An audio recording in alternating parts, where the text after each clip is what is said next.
এখন তো গ্রামে সবদিকে দুর্ভিক্ষ চলছে, খাবারও ঠিক মতো নেই। মনে হচ্ছে আর বেশি দিন এখানে থাকা ঠিক হবে না। কাজের খোঁজে আমাকে বাইরের কোনো গ্রামে যেতেই হবে। ভূষণ কাজের খোঁজে অন্য গ্রামের দিকে রওনা দিল। চলতে চলতে সে বিজয়পুর গ্রামে পৌঁছালো। সেখানে তার থাকার কোনো জায়গা ছিল না, আর কাজও কিছু জুটেনি। তবুও সে হাল ছাড়ল না। হাঁটতে হাঁটতে এক ধনী কৃষক জগৎ শেঠের বাড়ির সামনে পৌঁছায় সে ও জগৎ শেঠকে বলে, শেঠজি, আমি ভূষণ অনেক দূরের একটি গ্রাম থেকে এসেছি। আমাদের গ্রামে এখন ভয়ঙ্কর দুর্ভিক্ষ চলছে। লোকেদের জমি শুকিয়ে গেছে, জলের অভাবে সবাই তৃষ্ণায় কাতর। যদি আপনি আমাকে কোনো কাজ দিতেন তাহলে অনেক উপকার হতো। হরে রে রে, মনে হচ্ছে তোমার অবস্থা বেশ খারাপ। ঠিক আছে, একটা কাজ আছে আমার কাছে, তবে মনে হয় না তুমি সেটা করতে পারবে। শেঠজি, আপনি চিন্তা করবেন না। আপনি আমাকে যে কোনো কাজ দিন, আমি পুরো পরিশ্রম আর সততার সঙ্গে সেটা করব। বেশ, ভালো কথা। তাহলে শোনো ভূষণ, আমার কাছে 50টা গরু আর 50টা মহিষ আছে। তোমাকে প্রতিদিন সকালে ও সন্ধ্যায় তাদের গোবর পরিষ্কার করতে হবে, খাবার দিতে হবে, জল দিতে হবে ঠিক সময়ে। মাসের শেষে তুমি পাবে 5000 টাকা, আর দুবেলার খাবার আমাদের বাড়ি থেকেই দেওয়া হবে। বলো, পারবে তো এই কাজ? এই শুনে ভূষণ মনে মনে ভাবল, উফ, 50টা গরু মহিষ সামলানো তো সহজ নয়। তবু এখন আমার আর উপায় কি? তার উপর শেঠজি দুবেলার খাবারও দিচ্ছেন। ঠিক আছে শেঠজি, আমি কাজটা করব। তবে একটা অনুরোধ আছে। হ্যাঁ, বলো ভূষণ, কি ব্যাপার? মালিক, যদি আপনার অসুবিধা না হয় তাহলে আমি কি গোয়ালের পাশের ঘরে থাকতে পারি? আমি এই গ্রামে একদম নতুন, থাকার কোনো জায়গা নেই। জগৎ শেঠ কিছুক্ষণ ভেবে ভূষণকে ওপর নিচে দেখে বললেন, ঠিক আছে ভূষণ, তুমি সেখানে থাকতে পারো, তাতে আমার কোনো সমস্যা নেই। আপনাকে অনেক ধন্যবাদ শেঠজি। সেই দিন থেকেই ভূষণ সেখানে থেকে নিজের কাজ শুরু করল। প্রতিদিন ভোরে ঘুম থেকে উঠে সে গোয়াল ঘরে যায়, গরু মহিষের গোবর পরিষ্কার করে, তাদের খাবার আর জল দেয় ঠিক সময়ে। সে কখনো কাজ ফাঁকি দেয় না। পরিশ্রম আর সততা, এই দুই ছিল তার জীবনের মূল ভরসা। জগৎ শেঠ ধীরে ধীরে ভূষণের পরিশ্রম দেখে খুশি হতে লাগলেন। তিনি বুঝলেন ভূষণ খুব সৎ আর পরিশ্রমী ছেলে। একদিন সকালে কাজ শেষ করে ভূষণ যখন একটু বিশ্রাম নিচ্ছিল, তখন শেঠজি তাকে ডেকে বললেন, ভূষণ, তোমার কাজ আমার খুব পছন্দ হয়েছে। তুমি গরু মহিষের ভালো যত্ন নিচ্ছ, দুধের মানও অনেক বেড়েছে। তাই আজ থেকে তোমার বেতন বাড়িয়ে দিলাম 7000 টাকা। সত্যি বলছেন মালিক? আমি তো বিশ্বাস করতে পারছি না। এভাবেই দিন কেটে যেতে থাকে। ভূষণ শেঠজির কাছে নিষ্ঠা ও পরিশ্রমের সঙ্গে কাজ করতে থাকে। ধীরে ধীরে তার হাতে কিছু টাকা জমে যায়। একদিন সেই টাকায় নিজের জন্য ভূষণ ছোট্ট একটা থাকার ঘর বানিয়ে নেয়। এতদিন গোয়াল ঘরের পাশে ঘুমিয়ে নাক থেকে যেন গোবরের গন্ধ কিছুতেই যাচ্ছে না। যাক বাবা, এখন থেকে নিজের ঘরে শান্তিতে ঘুমাতে পারবো। তারপর থেকে ভূষণ নিজের বাড়ি থেকে প্রতিদিন কাজে যাতায়াত করতে লাগল। দুবেলার খাবার খেত আর রাতে নিজের ঘরে বিশ্রাম নিত। এভাবেই কয়েক বছর কেটে গেল। ভূষণের পরিশ্রমে তার কাছে আরও কিছু টাকা জমে গেল। তখন একদিন ভূষণ শেঠজিকে বলল, শেঠজি, আজকাল আমাদের গ্রামে চুরির ঘটনা খুব বেড়ে গেছে। আমারও কিছু টাকা বাড়িতে জমা রয়েছে, যা আমি নিজের ঘরে রেখেছি। কিন্তু সারাদিন কাজের পর শুধু চিন্তা হয় যদি চুরি হয়ে যায়। আপনি তো জানেন আমি সারাদিন আপনার কাজেই ব্যস্ত থাকি, শুধু রাতে বাড়ি ফিরে ঘুমোই। তাই ভাবি আমার টাকাগুলো সব ঠিক আছে তো? হ্যাঁ ভূষণ, তুমি ঠিক বলছো। এখন প্রায় প্রতিদিনই গ্রামে চুরি হচ্ছে, আর তোমার ঘর তো সারাদিন খালি থাকে। চুরি হওয়া একদমই সম্ভব। শেঠজি একটু ভেবে তারপর বললেন, দেখো ভূষণ, এই সময়ে গ্রামে একটাই জায়গায় তোমার টাকা নিরাপদ থাকবে, আর সেটা হলো জমিদারের বাড়ি। কি, জমিদারের বাড়ি? হ্যাঁ ভূষণ, এই গ্রামের জমিদার খুব সৎ এবং দয়ালু, এমনটা আমি কিছু লোকের কাছে শুনেছি। আর তাদের ঘরে অনেক পাহারাদারও আছে, তাই চুরি হওয়ার সম্ভাবনা খুব কম। তুমি তোমার টাকা তার কাছে রাখতে পারো। ঠিক আছে শেঠজি, তাহলে আজই আমি জমিদারের সঙ্গে দেখা করে আমার সমস্যার কথা বলবো। সেই দিনেই ভূষণ জমিদারের বাড়িতে যায় তার সঙ্গে কথা বলতে। এই কোথায় যাচ্ছ? এখানেই দাঁড়াও, দাঁড়াও বলছি। আরে ভাই, আমাকে জমিদারের সঙ্গে দেখা করতে হবে। আমার তার সাথে একটু দরকারি কাজ আছে। কি কাজ তোমার জমিদারের সাথে, আমাকে বলো। আসলে আমি কিছু টাকা জমা রাখতে চাই জমিদার বাবুর কাছে। এই কাজের জন্যই এসেছি আমি। আচ্ছা, ঠিক আছে, তুমি ভেতরে যেতে পারো। নমস্কার জমিদার বাবু, আমি ভূষণ জগৎ শেঠের ওখানে কাজ করি। কয়েক বছর আগে অন্য গ্রাম থেকে এখানে এসেছি। ও আচ্ছা আচ্ছা। তো ভূষণ, কি কাজের জন্য তুমি আমার কাছে এসেছো? জমিদার বাবু, আমি বছরের পর বছর জগৎ শেঠের কাছে কাজ করছি এবং কিছু টাকাও জমা করেছি, কিন্তু গ্রামে চুরির সমস্যা খুব বেড়ে গেছে। তাই নিজের টাকা বাড়িতে রাখতে ভয় লাগছে। বেশ ভালো। কত টাকা জমা করেছো তুমি? জমিদার বাবু, এই ধরুন 5 থেকে 8 হাজার টাকা হবে আমার কাছে। বাহ, এ তো অনেক বড় অঙ্কের টাকা। আমি আপনার সততার গল্প লোকেদের কাছে অনেক শুনেছি, তাই আমার টাকা আপনার কাছে কিছু সময়ের জন্য জমা রাখতে চাই জমিদার বাবু। হ্যাঁ ভূষণ, তুমি একদম সঠিক শুনেছ। তোমার টাকা আমার কাছে পুরোপুরি নিরাপদে থাকবে। তুমি কোনো চিন্তা করো না, আমি সব দেখে নেব। তারপর ভূষণ নিজের টাকার থলি জমিদারকে দিয়ে দেয়। এই নিন জমিদার বাবু, এখানে পুরো 5,800 টাকা আছে। আপনি গুনে দেখে নিন। আরে গুনার কি দরকার? তুমি তো জগৎ শেঠের লোক, আমার তোমার ওপর পুরো ভরসা আছে। জমিদার বাবু, আপনাকে অনেক অনেক ধন্যবাদ। এখন আমার চোরেদের আর কোনো ভয় নেই, কারণ এখন আমার টাকা নিরাপদ হাতে আছে। আরে ভূষণ, কোনো ব্যাপার না, ধন্যবাদ তো আমাকে বলা উচিত। তুমি বিশ্বাস করে আমার কাছে এসেছো তোমার টাকা রাখতে। ভূষণ নিজের টাকার থলি জমিদারের হাতে দিয়ে বাড়ি চলে যায়। হ্যাঁ ভূষণ, তোমার টাকা আমার হাতেই দেখতে বেশি ভালো লাগছে। আগের মতোই ভূষণ সততা এবং পরিশ্রমের সাথে জগৎ শেঠের এখানে কাজ করছিল। দেখতে দেখতে 2 বছর কেটে যায়।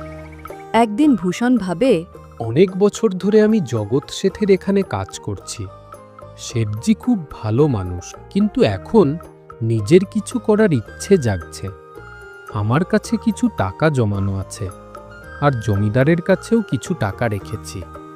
ভাবছি সব টাকা তুলে কিছু জমি কিনে চাষ শুরু করব। তাই আজকেই জমিদারের কাছে গিয়ে আমার টাকা নিয়ে আসব। এই ভেবে ভূষণ পরের দিন জমিদার বাড়িতে যায়। জমিদার বাবু, আমি আমার নিজের টাকা ফিরিয়ে নিতে এসেছি। আমি আপনার কাছে 5,800 টাকা জমা রেখে গিয়েছিলাম, মনে আছে তো? আরে ভাই, কে তুমি? আমি তোমাকে চিনতে পারছি না। তোমার সঠিক পরিচয় দাও। কে তুমি? আরে জমিদার বাবু, আমি ভূষণ। গত বছর আমি আপনার কাছে টাকা জমা রেখে গিয়েছিলাম। এখন কিছু মনে পড়ল? আরে ভাই, আমার কাছে অনেকেই টাকা জমা রাখে, আর সবার সঙ্গেই আমি ঠিকভাবে ব্যবহার করি। কিন্তু তোমার কাছে কোনো কাগজপত্র আছে যে তুমি আমার কাছে টাকা রেখেছিলে? তার প্রমাণ? আমি তো সব কাগজে লিখে রাখি, কে কত দিল, কার টাকা রাখা আছে, সবই লেখা থাকে। জমিদার বাবু, এটা আপনি কি কথা বলছেন? আপনার সততা দেখেই আমি আপনার কাছে টাকা জমা রেখেছিলাম, আর এখন আপনি উল্টো কথা বলছেন। দয়া করে আমার টাকা আমাকে ফিরিয়ে দিন। হ্যাঁ ভূষণ, আমি সব কাজই সততার সাথে করি, তাই তোমার টাকার হিসাবের কাগজ চাইছি। তুমি নিশ্চয়ই জানো, কারো কাছে টাকা জমা দিলে কাগজে লিখে নেওয়া খুব দরকার। এতে লেখা থাকে কত টাকা জমা রাখা হয়েছে। তুমি চাইলে গ্রামের যে কোনো লোককেই জিজ্ঞাসা করতে পারো, সবাই একই কথাই বলবে। না জমিদার বাবু, আমার সাথে এমন করবেন না। আপনার কাছে হাত জোড় করে অনুরোধ করছি, দয়া করে আমার টাকা আমাকে ফিরিয়ে দিন। অনেক কষ্ট করে আমি এই টাকা জমিয়েছিলাম। আমার ওপর এমন অন্যায় করবেন না। আবার মিথ্যে কান্নাকাটি শুরু করলে? তোমাকে তো বেশ ভণ্ডই মনে হচ্ছে। আমার সরলতা ও বিশ্বাসের সুযোগ নিয়ে টাকা নেওয়ার চেষ্টা করেছো, তাই না? থামো, এখনই তোমাকে সঠিক শিক্ষা দিচ্ছি। তারপর জমিদার নিজের লোকদের ডেকে ভূষণকে লাঠি পেটা করতে বললেন। এটাকে ততক্ষণ মারো যতক্ষণ না এটা অজ্ঞান হয়ে যায়। এই সামান্য লোকটা আমার সততায় প্রশ্ন তুলেছে, এটাকে ছাড়বে না। জমিদারের লোকেরা ভূষণকে লাঠি দিয়ে মারধর করল। আঘাতে ক্লান্ত ও দুঃখে ভরা মন নিয়ে ভূষণ বাড়ি ফিরে গেল। তার শরীর জুড়ে আঘাতের দাগ স্পষ্ট দেখা যাচ্ছিল। ব্যথার কারণে ভূষণ দুদিন জগৎ শেঠের বাড়িতে কাজে যেতে পারল না। তাই পরের দিন জগৎ শেঠ নিজেই ভূষণের বাড়িতে এলেন। তিনি দেখলেন ভূষণ খাটে শুয়ে আছে, মুখে চিন্তার ছাপ স্পষ্ট। ভূষণ ভাই, তুমি দুদিন আমার বাড়িতে কাজে আসোনি। কি হয়েছে ভাই? শরীর ঠিক আছে তো তোমার? কোনো সমস্যা হয়েছে নাকি? অরে শেঠজি, আপনি নিজে এখানে এসেছেন? আপনি কাউকে দিয়ে খবর পাঠালে আমি নিজে চলে আসতাম আপনার বাড়িতে। আরে ভূষণ, কোনো ব্যাপার না। তোমাকে দেখে মনে হচ্ছে তুমি অসুস্থ। কি হয়েছে তোমার? জগৎ শেঠ, কি বলবো আপনাকে, গত বছর যে টাকাটা আমি জমিদারের কাছে জমা রেখেছিলাম, তিনি এখন সেটা ফিরিয়ে দিচ্ছেন না। মানুষটা খুবই লোভী, সবাইকে ঠকাচ্ছে। আমি যখন তার পা ধরে অনুরোধ করছিলাম, উল্টো তিনি কাজের লোকদের দিয়ে আমাকে মারধর করিয়ে সেখান থেকে তাড়িয়ে দিলেন।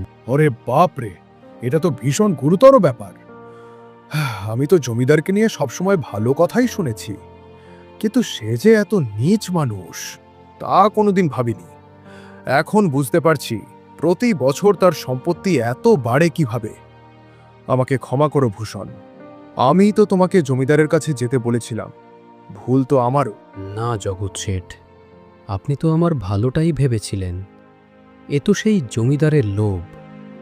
এখন মনে হয় না আমার টাকা আর তার কাছ থেকে ফিরে পাবো। আমার কাছে একটা উপায় আছে, যার মাধ্যমে আমি তোমার টাকা তোমাকে ফিরিয়ে দিতে পারি। জগৎ শেঠ ভূষণের কানে সব উপায় বলে দেন। পরের দিন জগৎ শেঠ অনেক টাকা ভর্তি একটা স্যুটকেস নিয়ে নিজে জমিদারের বাড়িতে গেলেন। আরে জগৎ শেঠ, আপনি আজ নিজে এখানে? বলুন ভাই, এই গরিবের ঘরে কি করে আসা হলো? আমাদের তো সৌভাগ্য, আপনার মতো ধনী লোকের চরণ আমাদের বাড়িতে পড়েছে। নমস্কার জমিদার বাবু। আহা, আপনি তো আমাকে খুব লজ্জায় ফেলছেন। কথা হলো, আমি কয়েক মাসের জন্য অন্য রাজ্যে ব্যবসার কাজে যাচ্ছি। সঙ্গে প্রায় 50,000 টাকা আছে। ভয় হচ্ছে যাত্রাপথে যদি টাকাগুলো চুরি হয়ে যায়। তাই ভাবছিলাম, আপনি কি আমার এই টাকাগুলো কিছুদিন নিজের কাছে রেখে দেবেন? আপনার মতো বিশ্বাসযোগ্য মানুষ এই গ্রামে আর কেউ নেই। শেঠজি, এটা কি বলার কথা? আপনার টাকা আমার কাছে একদম নিরাপদ থাকবে। নিশ্চিন্ত মনে আপনি কাজে চলে যান। জমিদার মনে মনে ভাবল, এবার তো বড় শিকার হাতে লেগেছে। বারবার এমন সুযোগ আসে না। অনেক টাকা হাতে আসতে চলেছে। ঠিক তখনই সেখানে ভূষণ চলে আসে। আরে ভূষণ, তুমি? ভালো হয়েছে তুমি এসেছো। আমি নিজেই তোমার কাছে যেতে চেয়েছিলাম। আমাকে ক্ষমা করো, সেদিন তোমাকে চিনতে পারিনি। এত লোক আসে যায়, তাই একটু ভুল বোঝাবুঝি হয়েছিল। কিন্তু আমি নিজের কথার খুব পাক্কা মানুষ। হ্যাঁ, থামো, আমি তোমার সব টাকা এখনই দিয়ে দিচ্ছি। তখনই জমিদার ভূষণের সব টাকা তাকে ফিরিয়ে দিল। ক্ষমা করো ভূষণ, আমার লোকেরা সেদিন তোমার সঙ্গে খারাপ ব্যবহার করেছে। আজই তাদের কাজ থেকে বের করে দিচ্ছি। ভূষণ কিছু না বলে সেখান থেকে চলে যায়। আরে কি ব্যাপার জমিদার বাবু, আপনি তো কথার খুব পাক্কা। তাহলে কি আমি আমার সব টাকা আপনার কাছে রেখে যেতে পারি? জগৎ শেঠ কথা শেষ করতে না করতেই তারই এক চাকর দৌড়ে এসে বলল, মালিক, মালিক, এখন আর আপনাকে বাইরের রাজ্যে যেতে হবে না। এইমাত্র ব্যবসায়ীদের চিঠি এসেছে। তারা লিখেছে তারা নিজেরাই আমাদের গ্রামে আসছেন। আরে, এটা তো খুবই ভালো খবর। তাহলে আমাকে আর এত দূরে যেতে হবে না। শুনছেন জমিদার বাবু, ব্যবসায়ীরাই এখানে আসছেন। তাই এখন আমার মনে হচ্ছে এই টাকা আপনার কাছে রাখার আর দরকার নেই। ঠিক আছে, আমি চললাম। আপনাকে অনেক ধন্যবাদ। আপনি সত্যি সততার পরিচয় দিলেন। তবে পরের বার নিশ্চয়ই আপনার কাছেই আসবো। এমন বলেই জগৎ শেঠ ও তার চাকর নিজের টাকা নিয়ে সেখান থেকে চলে গেলেন। ধুর, এটা আবার কি হলো? 50,000 তো হাতছাড়া হয়ে গেলই, সাথে আরও ভূষণের 5,800 টাকাও গেল। সবই নষ্ট হয়ে গেল। শেঠজি, আপনাকে সত্যি অনেক অনেক ধন্যবাদ। আজ আপনি না থাকলে আমার কষ্ট করে জমানো সব টাকা সেই জমিদার হড়প করে নিত। আপনি আমার বড় উপকার করলেন। অনেক ধন্যবাদ আপনাকে। ভূষণ, এতে ধন্যবাদ দেওয়ার কিছু নেই। যে মানুষ পরিশ্রম আর সততার সঙ্গে উপার্জন করে, ঈশ্বর কখনো তাকে বিপদে ফেলেন না। আর যে অন্যায়ভাবে লোকের টাকা খায় তার শেষ ভালো হয় না, এটাই নিয়ম।